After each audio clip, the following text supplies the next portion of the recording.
Hey everybody, welcome to Money's No Object. I'm your host, Dylan Howell. This is episode number 258 of our YouTube channel and podcast, and I cannot be more excited to continue sharing with you guys personal finance topics that I think could be useful for you in your long-term financial journey.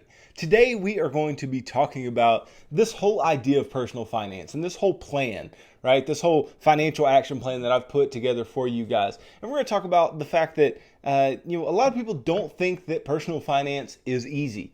And I'm going to speak to that. I'm going to speak to why personal finance may be easy and why it may be not that easy to put into practice in your own life. And so I want to talk about some practical ways that we can think about our personal financial life and some ways that we can take some positive steps forward, even in the face of some difficult things in our financial lives, because I want you all to reach long-term financial freedom. I want you all to get some kind of progress from the things that you learn from my show on a daily basis. And the only way that you can do that is through action and is through applying the things that I teach you on a day-to-day basis. So we're going to talk about all that and more in today's episode. But before we get started though, if you could go down below, hit the big red subscribe button, like this video, leave me any feedback in the comments down below, and I'll be sure to respond to anything you leave down there. If you're listening on Apple or Spotify podcasts, be sure to subscribe and leave me a review on either one of those platforms. Follow me on social media at MNO with Dylan, and that's really good supplemental materials to all the things that I'm putting out in these long form episodes on YouTube and the podcast every single day.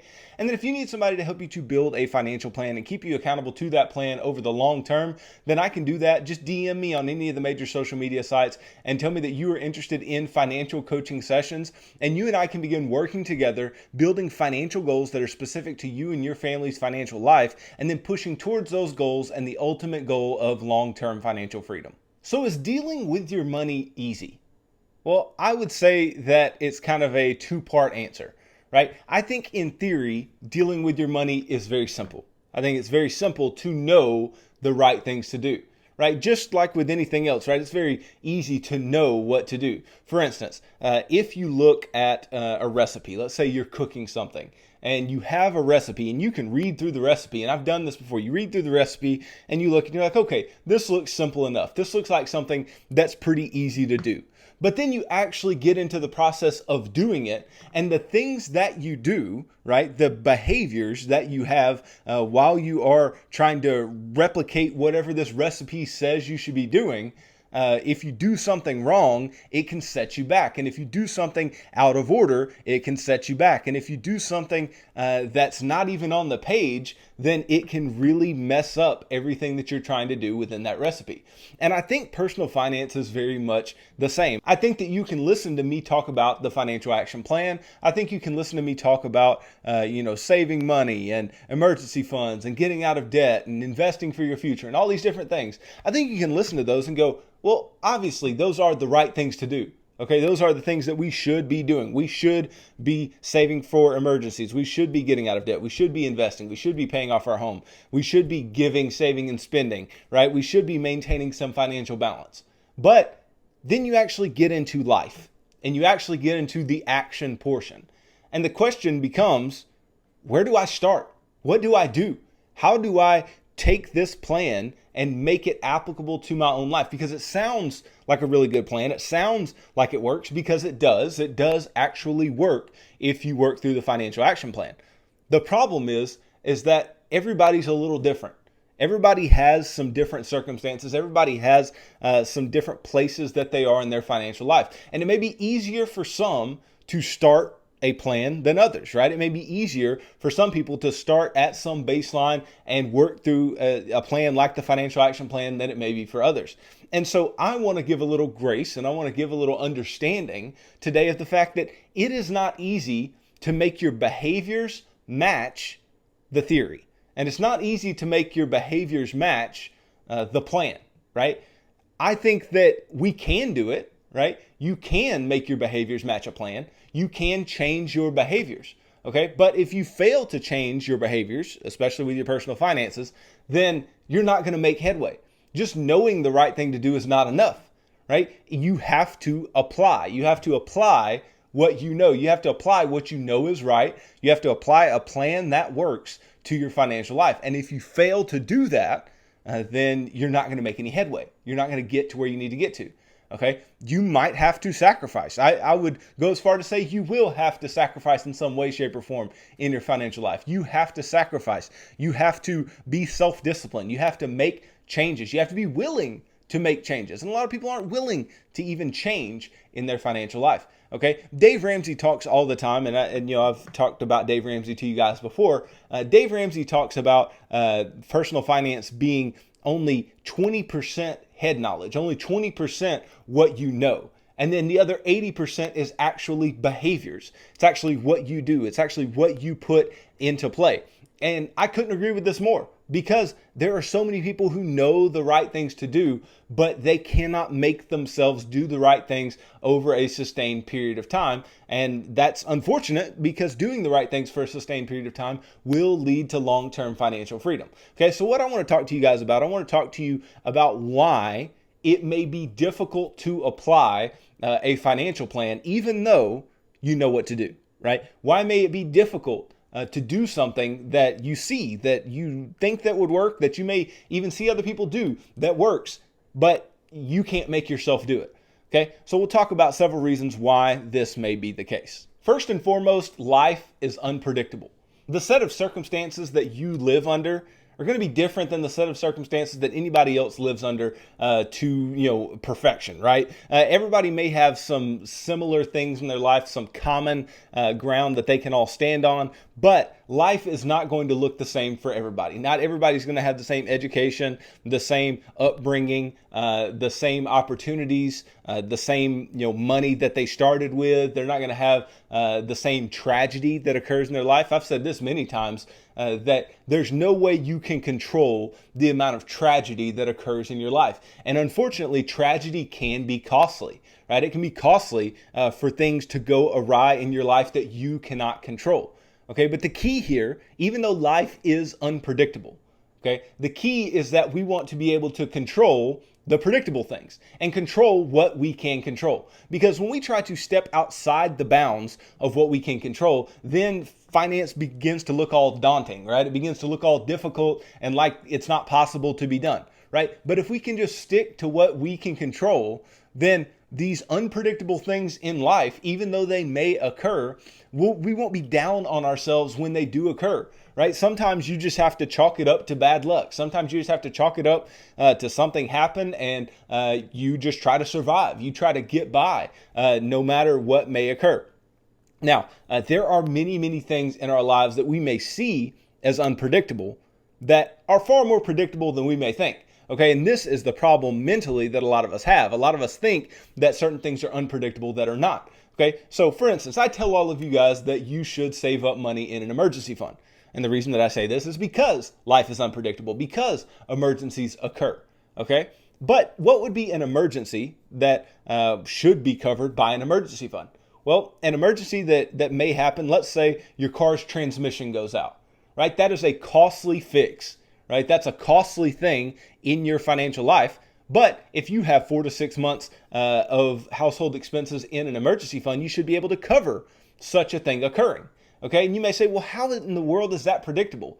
Well, if you drive a car long enough, you're going to have car problems, right? You're going to have issues. You're going to need to do something to your car. Okay, I've seen the memes on Facebook all the time that just when you feel like you're getting a little money, your car starts making noises that you've never heard before, right? And it is true, because things happen, okay? But you should be able to cover things like that. You should be able to cover things that are semi-predictable. Now, what would be things that are not predictable? Well, if you were to get some life-threatening diagnosis, right? If you were to get cancer, or if you were to have an accident that was life-threatening or something of the like, and your medical bills were extreme, right? That's something that is just unpredictable. And even though your emergency fund should be able to help you in that place, if there's sustained problems and sustained medical bills over a long period of time, it may be difficult to keep your head above water, and it may be difficult to keep making money in order to keep up with the costs of whatever's going on in your life. So that may be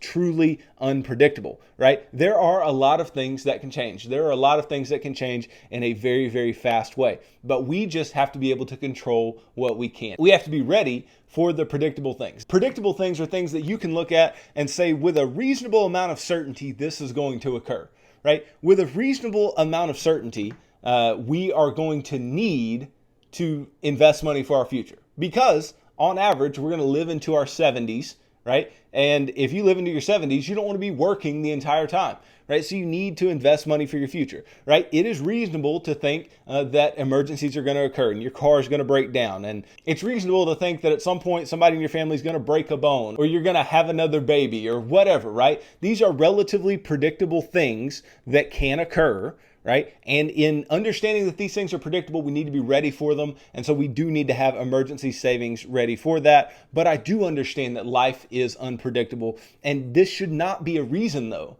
that you don't get started. It should not be a reason that you don't try, right? Because a lot of people don't try because they believe that if life is unpredictable and we don't know what's going to happen, then shouldn't I just live it up? Shouldn't I just, go and YOLO life for, as long as I have to live? Absolutely not, because with a reasonable amount of certainty, you can say that, yes, I'm going to sustain some amount of tragedy in my life, but there's no way to know how much. And the average individual is not going to have so much tragedy occurring that they cannot make financial progress, right? I want all of you guys to build wealth. I want all of you guys to be out of debt. I want all of you guys to have emergency funds, all these different things, right? But the speed with which you do so and your ability to do so will only be hindered by the amount of unpredictability and the amount of tragedy that does occur in your financial life. So that is the first reason that personal finance may not be as simple in behavior as we make it sound on paper, okay? Now, what is another reason? Well, another reason that it's not as easy in behavior is that your family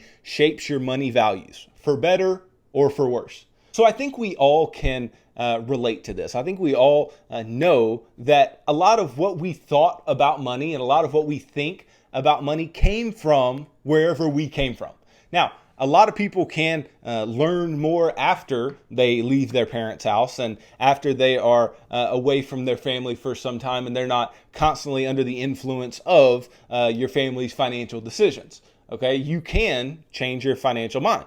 Okay, I got a finance degree, right? I'm getting a finance PhD. A lot of my mind was changed after I left home, after I went to college. Okay, so my mind changed a lot when it came to money, but that doesn't mean that what my family thought about money or thinks about money didn't shape things that I did, right? I went into student loan debt. Why? Because there was this thought process, and there is still this thought process in many families and for many individuals that, you're going to get a good job on the other end, and it's good debt to have. It's perfectly fine. Everybody does it, all these different types of things. But student loans are a bad idea, and I've since understood that student loans are a bad idea, right? And that's the whole nother topic for a whole nother episode, and I've talked about that before, right? But that shaped the way that I thought about that type of debt. That shaped the way I thought about that type of money. But I had to change. I had to change the way that I thought about debt. I had to change the way that I thought about student loans and money,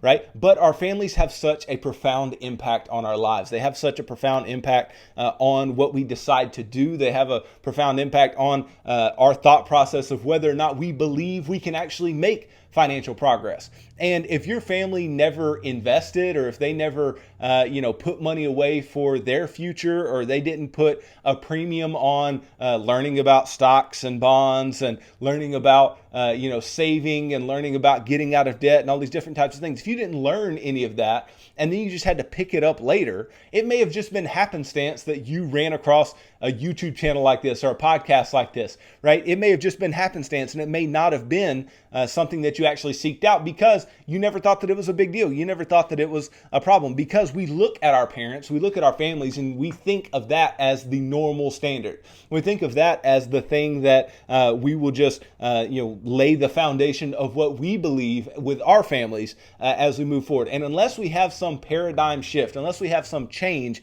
from our families, then our families will shape our money values over a long period of time. Okay. Now, again, this can be for the better or for the worse. Okay. It can be for the better with families putting a premium on saving, investing, and getting out of debt, but it can also be for the worst when you may have seen your parents get payday loans, or you've seen your parents get behind on bills, or you've seen your parents not invest and just spend everything that they have, or you haven't seen your parents give, or you've seen your parents do all these different types of things that may be bad money habits. Okay, so we have to understand that our families are going to shape the way that we think about money and the way that we act with our own money. Okay, but this is not an excuse to not try to break the mold. Okay, even if your family shapes your money values in a negative way, you still have the responsibility and the ability to go and learn about money, to go and learn about what the right things to do are.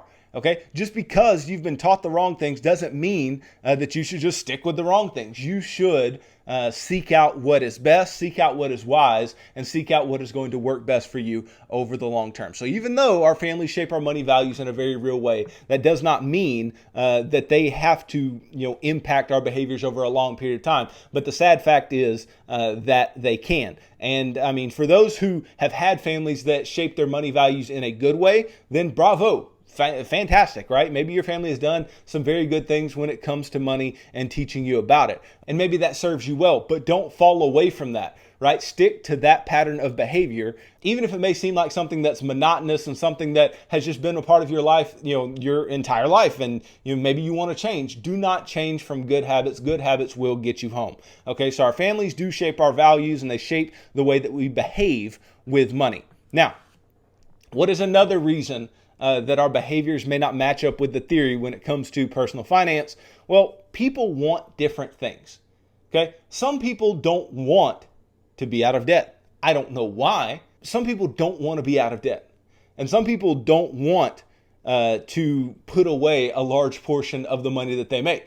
Right? Some people want to make sure that their future is held tightly. They want to make sure that their future is going to be sure, and that you're going to have money there for yourself, and that you're going to be in a good financial standing. But other people may just want to keep up with the Joneses, and other people may want to just buy all the things that they can buy. And but that doesn't mean that it's right. Okay, I want you guys to understand that just because you want something doesn't mean that that needs to drive all your behavior.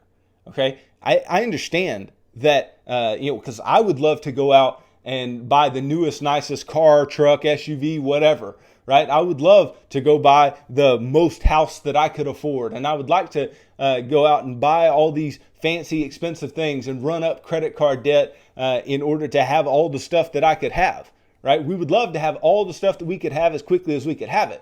But we know that there is going to be a cost to doing so, right? And this really comes down to maturity. Even though you may want something different, right? Even though you may want something now instead of something later, or you want something nice and not something that is kind of cruddy for a short period of time, that does not mean that it is what you need. You need to manage your finances in a responsible way. You need to get out of debt. You need to have an emergency fund. You need to invest for the future. And even though you may not want to do that, that does not make it right. So your behaviors may follow your impulses, and they may follow your wants, right? You may go to the store and have a very difficult time spending no money, or you may have a very difficult time not buying the thing on the shelf that you see that you just want immediately, or you may have a tough time scrolling through Amazon without purchasing something. Okay, that is an issue with your behaviors. It is not an issue with you knowing what is right. It's an issue with you taking what is right and applying it to your own life, right? You have to sacrifice. You have to pay a price in order to get to the right place financially. Okay, and I know we all know that intuitively, right? We know that in our minds, but you have to live that out. You have to live out sacrifice. You have to live out doing the difficult things, doing the things that you don't want to do in order to get to the place that you do want to get to. Okay, even though you may put a different weight on different things in your financial life, and you may think that certain things are more important than others, right? There are some foundational things that must be done. And if they are not done, and if you do not work through a financial plan in that particular way, then you are not likely to be financially successful over the long term. And so that's why I try to teach you guys how to have those correct behaviors, how to work into those things, even though it may not be what you want. I try to convince you that even though it may not be what you want, it is what you need. It is what you need to invest for your future. It's what you need to have an emergency fund. It's what you need to get out of debt. It's what you need to be a giver and not just a taker and spender of everything that you have, right? These are things that you need to do to be financially healthy and financially successful. And I hope that you will understand that even though it's not what you want, that what you need should be something that you strive for. And you should strive for the self-discipline to stick to the things that you need and not just all of the wants that come up in your life, okay? So what is another reason that our behaviors do not line up with the theory of personal finance? Well, we all have and make different amounts of money.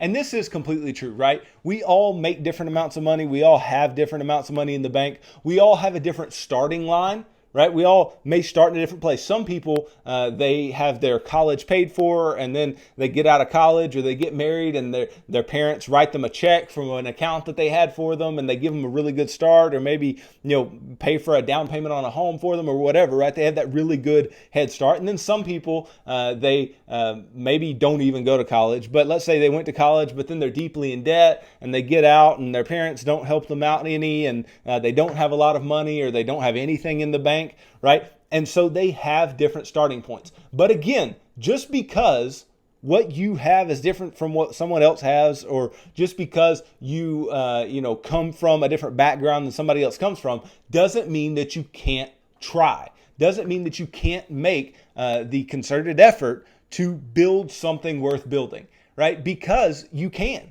right? You can, again, change your behaviors. You can, again, make something bigger out of something small, okay? You can start small and build up to something even bigger over time. Of course, people make different incomes, okay? And people go to different schools and people have different advantages and disadvantages. I understand all of that, okay? But none of that is reason that you should not try. None of that is reason that you shouldn't be putting a plan into place. Because I think that we have to understand that just because we make a certain amount of income does not mean that we are good with money. Notoriously, there are large groups of individuals who make some of the highest incomes in the United States who are notoriously bad with their money, right? Professional athletes are some who are historically bad with their money overall, right? They don't have this knowledge of how to manage their money. They don't have this knowledge of what to do with their money, and they lack that education, and they may go to college or they may not, depending on what sport they play, and they're never taught what to do. And some of them may come from situations where they don't have parents that are going to teach them anything. That goes back to our families showing us what we believe about money, and then they have bad money habits. They have bad financial habits, and with that being the case, right? Then they end up having those bad money habits no matter how much money that they make, okay? And the same thing goes for like doctors. Doctors tend to have this mindset that, they make all this income, then they, must do something sophisticated or really awesome with their money, or they must be really good at trading or investing. And that's just not the case, because that's not where their education lies. Even though many of them are brilliant individuals, it has been historically proven that they are not good with money overall, right? They have a lot of debt. They buy a lot of things that they can't afford with money that they don't yet have because they believe that they'll have money in the future, right? So just because you may make less than somebody else does not mean that you cannot apply the principles that I teach. It does not mean that you can't get somewhere worth getting, that maybe somebody with a higher income, even though you may look at them and go, it should be so easy for them to get there. It should be so easy for them to pay for their kids' college. It should be easy for them to become a millionaire. It should be easy for them to get out of debt, right? Even though you may think all those things about people who have higher incomes, it still comes down to how you spend that income. Okay, you maybe having a lower income can still make a lot of headway, and you can make a lot of behavioral decisions that will get you to a higher income over time. Your income, as much as you may not think this is the case, is well within your control, right? Because one way or another, you can work more, right? Or you can get jobs that pay more. All right. It is that simple. Now, I know that sounds a lot easier than the actual process of doing it, but it's the truth. Right? You can make as much money as you want to make, but you have to sacrifice things. And it's not always about how much money you make, but the money that you spend and the margin that you create in your financial life. Because even though you may not make a lot of money, well, maybe your expenses are very, very low and that you live a modest life and you live below your means. That is going to serve you well over a long period of time. And so your behaviors can match up with the theory, but we have this mental block that if I don't make this amount of money, or if I don't have this much, or I don't have the starting line that somebody else has, then I'm not going to be able to do what they do. And that is just purely a lie. And then let's talk about our final reason, my fifth reason that I believe that people have this disconnect between the behaviors with money and what is the right thing to do. A lot of people think money's boring, okay? A lot of people think numbers are boring, money's boring, and they just want to dissociate from it. They want to dissociate from the idea of having to manage their money actively, to have to play an active part in what their money is doing. They don't want to sit down and budget. They don't want to sacrifice to pay off debt because they don't think it's going to be worth it. They don't want to put all this money in an emergency fund that they can't spend and that they can't use and that's just going to sit there. They don't want to do those things. Okay, they don't want to take the slow and steady investment route. They want to try to get rich quick, right? Because they believe that money is boring. Okay, they want things to be more just fired up and really, fun and entertaining. And the truth of the matter is that even though I get fired up about personal finance and I enjoy it a lot, I can also understand the fact that money is not the most fun topic for most people. It's not something that's going to get a bunch of people fired up to talk about. Now, even though it is necessary in all of our lives, okay, so as boring as it may be, you have to understand that it is a necessity. And it's something that if you don't learn about it, if you don't take the time and the effort to get better at it, then it's not going to benefit you over a long period of time, right? Money is only going to benefit you if you use the tool in the proper way, because money is ultimately just a tool. It's just a tool that we have to do things that we need and things that we want. And if we do not properly manage this tool, then we'll end up in a place where we have no money and we do not have the ability to live our life in the way that we want to. Okay, I understand that you want to go do fun things and you want to travel and you want to go on vacation and you want to buy nice stuff and you want to buy a nice house and you want to buy a nice car and you want to have these things. Maybe it's to keep up with other people, but maybe it's just because you like nice things. And maybe it's just because you're not boring, okay? And that money is boring. And I understand the want, okay? But I also understand that with anything in life, if you do not sacrifice, then you're not going to get to that place without having pain in another area of your life, right? What I'm talking about here is if we do not sacrifice the time to set our financial foundations up well and to save the money to purchase the things that we want to purchase, then we are going to be in debt. We're not going to have any money in the bank. We're going to be living paycheck to paycheck, and that is no fun either, right? So even though money may be boring to you and money may not be something that you're super interested in and you don't want to do the budget every month and you don't want to sacrifice to pay off debt or sacrifice to invest, I promise you, if you just take a little bit of the boring, right, and you dip your toe in and you start to just gradually work into this place where you are trying to be active in your financial life, you're trying to be involved in your financial life, right, and you start making the right steps, then you're going to be able to do all the fun things that you want to do and all the not so boring things that you want to do a lot quicker than other people who are like you and believe that money is boring and so they're just going to dissociate from it.